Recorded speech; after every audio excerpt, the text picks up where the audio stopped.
두 번째 concept입니다. 쓰레기통 모형이요. 자, 우리가 쓰레기통 모형이라고 한다면 쓰레기통 안에 지저분하게 다 쓰레기가 이렇게 다 섞여 있다는 걸 상상하시면서 들으시면 됩니다. 자, 어떤 거냐면요. 176쪽에 자, 배경 및 특징입니다. 쓰레기통 모형은 자, 정책 결정을 제한하는 합리적인 정책 결정이 안 되도록 하는 세 가지의 전제 조건 아래 우연하게 뭔가가 결합돼서 정책 결정이 된다고 본다. 쓰레기통 모형은 응집력, 그러니까 조직력, 이렇게 뭉치는 능력이 약한 상태에서 이루어지는 측면을 강조하는데 이것을 조직화된 무정부 상태라고 한다. 여러분, 이게 여기 좀 어려운 말이에요.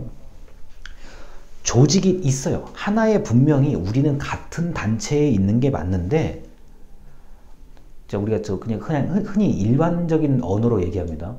너는 너 할 거 하고 나는 내가 할 거 할게. 이게 조직화된 무정부 상태예요. 근데 우리는 같은 조직이 있는 거예요.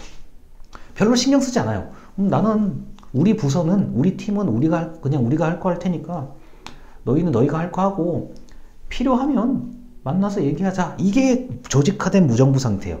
응집력이 약해요. 우리가 축구선수, 농구선수처럼 딱 포지션이 정해져 있고 너는 뭐하고 그러면 이게 역할이 있고 거기에 따라서 훈련을 막 체계적으로 다 하는 그런 게 아니라 조직인 조직인데 조직화가 됐어요. 근데 무정부 상태. 너는 너고 나는 나고 쟤는 쟤고 이거의 개념입니다. 자, 이러한 특징은 대학이나 병원과 같은 특수한 상황에 적합하다라고 얘기를 해요. 이 책에서는요. 자, 이거는 내가 옳고 제가 틀리고 그런 문제가 아니에요. 그냥 각자 일을 하는 거예요. 우리 대학교도 마찬가지죠. 자, 우리 학과는 우리 학과. 쟤네 학과는 뭐 쟤네 학과 하겠지 뭐. 이런 거. 그 다음에 이제 우리 병원 같은 경우요. 자, 나는 내과.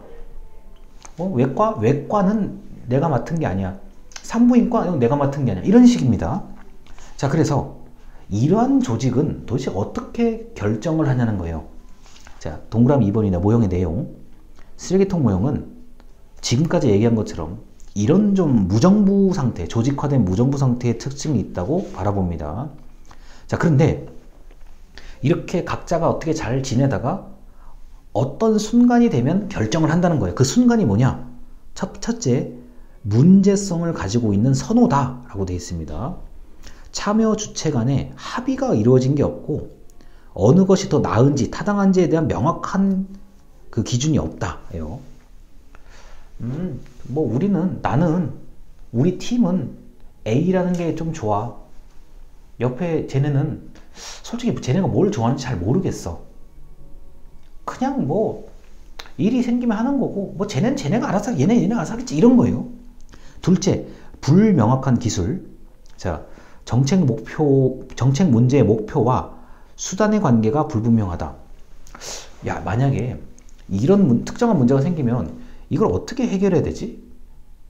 잘 모르겠는데? 이런 정도의 수준이라고 생각하시면 됩니다. 셋째, 수시적 참여자라고 되는데 이건 유동적 참여자, 유동적인 참여자예요. 결정 과정에 정책을 결정하는데 고정적인 참여자가 없고 얼마든지 참여자가 바뀔 수 있다라고 되어 있습니다. 이게 무슨 말이냐? 이 학과를 생각하시면 돼요.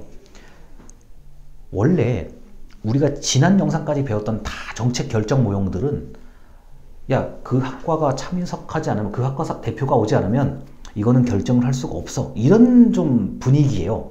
근데 이 쓰레기통 모형은 요번에는 우리 경찰, 소방, 공학, 화학공학, 사회복지 우리 4개과 우리 4개과 결정해서 말고 오면 오는 거 아니면 말고 이렇게 하는 거예요. 참여자가 유동적이라고. 근데 이제 또 다른 결정을 할 때 다른 문제 같은 결정을 할 일이 생겼어요. 이번에는 지난달에 걔네과 안 오냐? 걔네과 이번에 안 온대. 이번엔 그래서 한의학과 전공하는 대표가 왔어. 그래, 그럼 우리 이번에 참석한 사람 우리끼리 결정하자. 이거예요. 유동적 참여자가요. 자, 근데 이걸 왜 얘기를 하느냐? 쓰레기통에 있는 쓰레기가 뒤죽박죽 엉켜 있는 것처럼 어떤 순간에 의사결정이 갑자기 이루어지는 구조예요. 자, 첫 번째.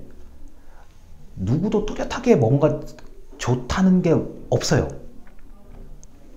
그 다음에 어떻게 문제를 해결해야 되는지 수단이 뭔지 이것도 불분명해요.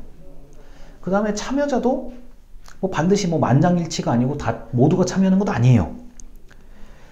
이렇게 뒤죽박죽 하는 그 과정 속에서 결정이 된다고 보는 게 쓰레기통 모형입니다.